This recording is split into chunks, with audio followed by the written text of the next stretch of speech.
할렐루야. 오늘도 새날을 주신 하나님을 찬양합니다. 오늘도 말씀 나누는 시간에 이 말씀이 이해되고 깨달아지고 믿어지는 성령의 역사가 함께 하시기를 주님의 이름으로 축원합니다. 자, 오늘은 이사야 3장 말씀인데요. 1절로 10절까지 말씀을 봉독해 드립니다. 하나님의 말씀을 경청하시기 바랍니다. 보라, 주 만군의 여호와께서 예루살렘과 유다가 의뢰하며 의지하는 것을 제하여 버리시되 곧 그가 의지하는 모든 양식과 그가 의지하는 모든 물과 용사와 전사와 재판관과 선지자와 복술자와 장로와 50부장과 귀인과 모사와 정교한 장인과 능란한 요술자를 그리하실 것이며 그가 또 소년들을 그들의 고관으로 삼으시며 아이들이 그들을 다스리게 하시리니 백성이 서로 학대하며 각기 이웃을 잔해하며 아이가 노인에게 비천한 자가 존귀한 자에게 교만할 것이며 혹시 사람이 자기 아버지 집에서 자기의 형제를 붙잡고 말하기를 내게는 내 옷이 있으니 너는 우리의 통치자가 되어 이 폐허를 내 손 아래에 두라 할 것이면 그날에 그가 소리를 높여 이르기를 나는 고치는 자가 되지 아니하겠노라. 내 집에는 양식도 없고 의복도 없으니 너희는 나를 백성의 통치자로 삼지 말라 하리라. 예루살렘이 멸망하였고 유다가 엎드러졌음은 그들의 언어와 행위가 여호와를 거역하여 그들의 영광에 눈을 범하였음이라.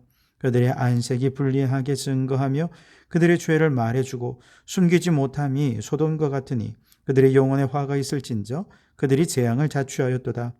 너희는 그 의인에게 복이 있으리라 말하라. 그들은 그들의 행위의 열매를 먹을 것이며 악인에게는 화가 있으리니 이는 그의 손으로 행한 대로 그가 보응을 받을 것임이니라. 내 백성을 학대하는 자는 아이요 다스리는 자는 여자들이라. 내 백성이여 내 인도자들이 너를 유혹하여 내가 다닐 길을 어지럽히느니라. 아멘. 오늘도 이 말씀을 통해 우리 주신 하나님의 음성을 듣게 되기를 바랍니다.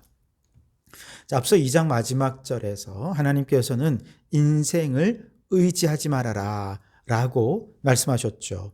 그리고 이어지는 3장 말씀으로 넘어오면 1절 말씀에 이렇게 예루살렘과 유다가 의지하는 인생의 것들을 다 제거해 버리실 것이다 라고 경고의 메시지를 날리고 있는데요. 오늘 1절로 4절까지 말씀을 다시 보시면 보라, 주 만군의 여호와께서 예루살렘과 유다가 의뢰하며 의지하는 것을 제하여 버리시되 곧 그가 의지하는 모든 양식과 그가 의지하는 모든 물과 용사와 전사와 재판관과 선지자와 복술자와 장로와 50부장과 귀인과 모사와 정교한 장인과 능란한 요술자를 그리하실 것이며 그가 또 소년들을 그들의 고관으로 삼으시며 아이들이 그들을 다스리게 하시리니.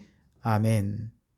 여러분, 이들이 의지하던 인생의 것들이 몇 가지로 정리될 수 있는데 첫째는요, 먹거리를 그렇게 의지한다는 거예요. 여기 보시면 양식이나 물 같은 것을 예를 들고 있는데요. 이런 것들은 생존에 아주 필수적인 것 아니겠습니까? 여러분, 먹고 사는 문제가 참 중요합니다. 그러나 먹고 사는 문제보다 더 중요한 것은 없다라고 생각하면서 하나님을 뒷전으로 물리치면 하나님께서는요, 그토록 중요하게 생각하는 먹거리 다 제거하여 버리실 것이라 경고하고 있는 것이죠. 왜냐하면 사람은 떡으로만 사는 존재가 아니라 하나님의 입에서 나오는 말씀으로 사는 존재이기 때문에 그렇습니다. 사람이 육신만 있다면 그저 육신을 만족시키면 됩니다. 그러나 사람은 영적인 존재입니다. 아무리 배가 부르고 육신이 만족해도 그 깊은 영혼이 병들어 있으면 그는 전혀 행복하지 못합니다. 고대강실 멋진 집에 살고 모든 거 넉넉하게 가지고 있다 하더라도 영혼이 병들어 그렇게 아파하는 사람들 얼마나 많은지 모릅니다. 그러나 좀 못 먹고 좀 가난하고 힘들어도 영혼이 풍성하고 영혼이 만족하면 그는 이미 주님만으로 만족하고 행복한 자가 될 수 있는 것이죠. 왜냐? 하나님께서 그의 모든 필요들을 다 채워주실 것이기 때문에 이미 행복할 뿐만 아니라 앞으로도 행복한 자가 바로 이런 사람이라는 것이지요. 요즘 이제 선거 때가 되니 사람들이 우리나라의 가장 심각한 문제가 먹거리 문제입니다. 경제가 심각합니다. 그러면서 제가 이 문제 해결하겠습니다. 라고 나섰지요. 그러면서 이제 사과 가격이 어떻다 얘기하는데요. 여러분, 육신의 먹거리 문제 관심 가져야죠. 중요합니다. 그러나 더 궁극적으로 영혼을 살리고 죽이는 하나님의 말씀이 우리의 관심이 되어야 할 줄 믿습니다. 하나님의 말씀이 우리에게 영혼을 살리는 것이기에 그 말씀을 먹고 영혼이 살고 힘을 내어야 할 줄 믿습니다. 그래서 여러분, 우리의 모든 관심은 말씀에 집중하고 우리의 영과 혼과 육이 주님 오시는 날까지 건강하게 살아가는 하나님만 의지하는 성도들이 되실 수 있길 바랍니다. 두 번째로 우리 인생이 의지하는 게 뭐냐? 바로 사람, 군대라는 것이죠. 그래서 용사나 전사들을 의지한다. 그런 거 다 제거해 버릴 거다라고 말씀해 주고 있는 것이죠. 군대는 국가 안전의 필수적인 요소가 아니겠습니까? 그러나 여러분, 아무리 군대가 약하다 해도 하나님이 그 군대를 다스리시고 하나님이 그들을 지키시면 대적들이 사방으로 애워싼다 하더라도 그 마음에는 평안이 찾아올 수 있습니다. 오히려 대적들의 간담을 서늘하게 하며 승리할 수 있는 정말 능력 있는 군대가 될 줄 믿습니다. 그래서 하나님께서는요, 기드온에게 함께 모여든 수만 명의 군사들을 다 돌려보내고 딱 300명만 가지고도 적진을 대적하여 승리하게 하시지 않았습니까? 무슨 뜻이겠습니까? 아무리 군대가 많아도 그것으로 대적하여 승리할 수 없다는 것이죠. 하나님이 함께 하시고 하나님만 전적으로 믿고 의지하고 신뢰하는 자들, 그들에게 하나님께서 승리 주실 것이다 라고 하는 것이죠. 여러분, 군대가 어떤 용사나 전사를 의지한다는 말은 오늘날로 얘기하면 여러분, 군대 장비가 얼마나 첨단화되고 고도화됩니까? 여러분, 이런 것들이 자꾸 의지하기 시작하면 이제는 사람들보다 군사 장비가 더 중요해져요. 그러나 여러분, 그 고도화된 군사 장비 한순간에 무너뜨릴 수 있습니다. 아무것도 아니에요. 전기가 고장나고 안 들어오고 전파가 방해받으면 아무것도 아니라는 것이죠.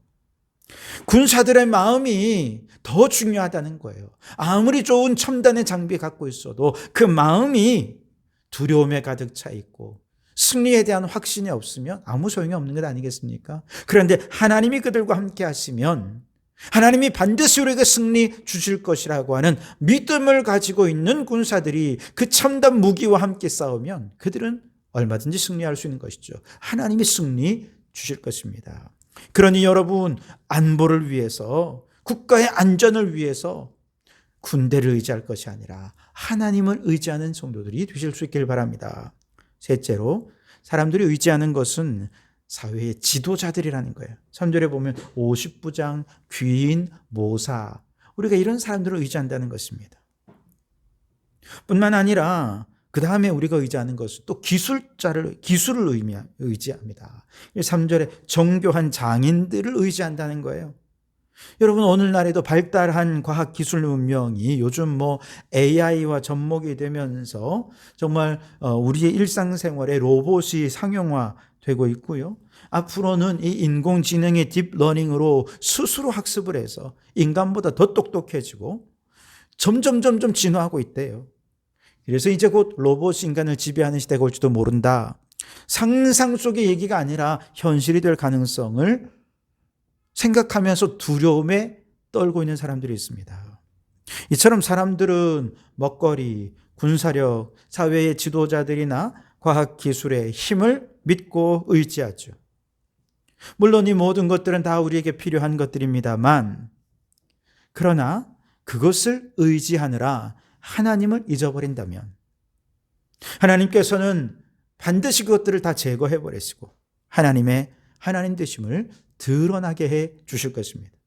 그러니 여러분, 하나님보다 더 의지하고 하나님보다 더 사랑하는 것이 없이 오직 하나님만 믿는 믿음으로 살아가는 우리 성도들이 되실 수 있기를 주님의 이름으로 축원합니다. 8절 말씀을 보시면 예루살렘이 멸망하였고 유다가 엎드러졌음은 그들의 언어와 행위가 여호와를 거역하여 그의 영광의 눈을 범하였음이라 그랬습니다. 결국 하나님을 의지하는 이 백성들 멸망할 수밖에 없는데, 우리가 하나님을 거역하였다는 것을 우리가 어떻게 알 수 있습니까? 말세의 백성들이 다 말하지 않습니까? 하나님, 우리가 이렇게 하나님께 정말 최선을 다했는데 우리가 어떻게 하나님을 거역했다고 하십니까? 여러분, 우리가 어떻게 하나님을 거역한지 알 수 있습니까? 오늘 말씀에 보면 우리 언어와 행위가 이미 하나님을 거역하는 걸 나타낸다는 것입니다. 우리의 말과 행동은 하나님의 영광이 눈에 보시기에 경록케 할 만한 죄를 범했고, 우리 언어로는 불평과 원망과 비방의 말로 하나님을 향해 범죄하는 자가 되었다는 것이죠. 그뿐만 아니에요. 우리가 죄를 범하면 그게 얼굴에도 다 드러난다는 거예요. 9절에 보면 그들의 안색이 불리하게 증거하며 그들의 죄를 말해주고 숨기지 못함이 소돔과 같으니 그들의 영혼에 화가 있을진저 그들이 재앙을 자초하였도다 그랬습니다. 여러분, 성령 충만한 사람의 얼굴은 전도지가 됩니다. 반면에 죄를 범한 사람의 얼굴은 자신이 죄인임을 증거하는 증거품이 됩니다. 죄는 감출 수가 없다는 얘기예요. 우리가 죄인임을 증거하는 또 다른 증거가 필요 없습니다. 우리가 말하는 거, 우리가 행동하는 거, 우리의 얼굴 표정만 봐도 이미 우리가 죄를 범했다는 증거가 다 드러난다는 거예요. 그런데 우리는 애써 죄를 숨기고 심지어 뻔뻔하기까지 한 게 우리들이 아닙니까? 이처럼 뻔뻔스러운 죄인들을 향해 하나님께서 반드시 행한 대로 갚으시고 보응하리라 말씀하십니다. 10절과 11절에 너희는 의인에게 복이 있으리라 말하라. 그들은 그들의 행위의 열매를 먹을 것이며 악인에게는 화가 있으리니 이는 그의 손으로 행한 대로 그가 보응을 받을 것임이라. 결국 의인에게는 복이 있겠지만 죄가 그 얼굴과 말과 행동에 드러나기 때문에 죄를 범하면 모를 수가 없어요. 그런데 애써 그 죄를 감추려고 하고 숨기려고 한다면 결국 행한 대로 열매를 먹게 될 것이고 행한 대로 화를 당하게 될 것이고 행한 대로 보응을 받게 될 것이라는 겁니다. 그러니 여러분, 먼저는 우리가 이 세상의 것을 의지했던 죄를 고백하고 이제 하나님만 의지하는 성도들이 되실 수 있기를 바랍니다. 세상에 의지하는 것들은 결국 새하늘 새 땅에 도래할 때 다 불타고 녹아 없어져 버려서 처음 하늘과 처음 땅은 다 없어지고 바다도 있지 아니하리라. 요한계시록 21장 말씀에 우리에게 예언해 주고 있지 않습니까? 그러니 여러분, 없어질 것 의지하고 붙잡지 말고 우리의 죄를 고백하고 하나님만 의지하는 성도들이 되시기 바랍니다. 그와 동시에 우리가 해야 될 것이 하나가 더 있어요. 그건 바로 지금까지 우리가 누린 평안, 질서, 이미 받은 모든 것에 감사하는 것이죠. 우리가 세상을 의지했던 이유가 뭐냐? 이미 하나님께서 베푸신 은혜를 은혜로 깨닫지 못했어요. 감사가 없었습니다.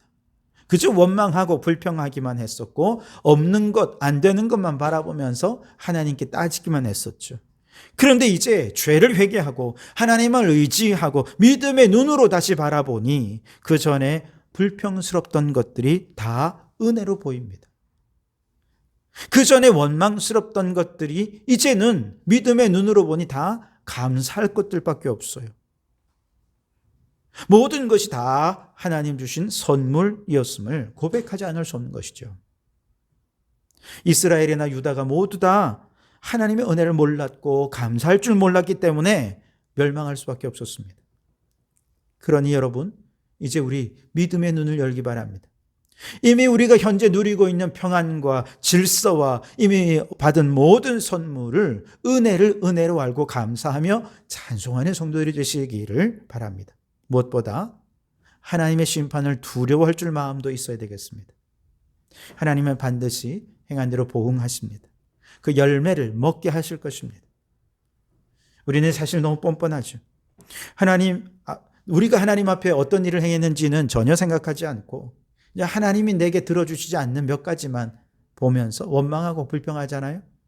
그러나 이제라도 우리가 하나님 앞에 얼마나 많은 죄를 범했는지 그 죄로 인해 심판받고 멸망당할 수밖에 없는 죄인 중에 괴수임을 깨닫고 하나님을 두려워하는 마음으로 사랑하면서 최후 심판의 날 도래하기 전에 더욱 하나님을 의지하며 믿음으로 살아가는 성도들이 되시기를 주님의 이름으로 축원합니다. 기도하겠습니다.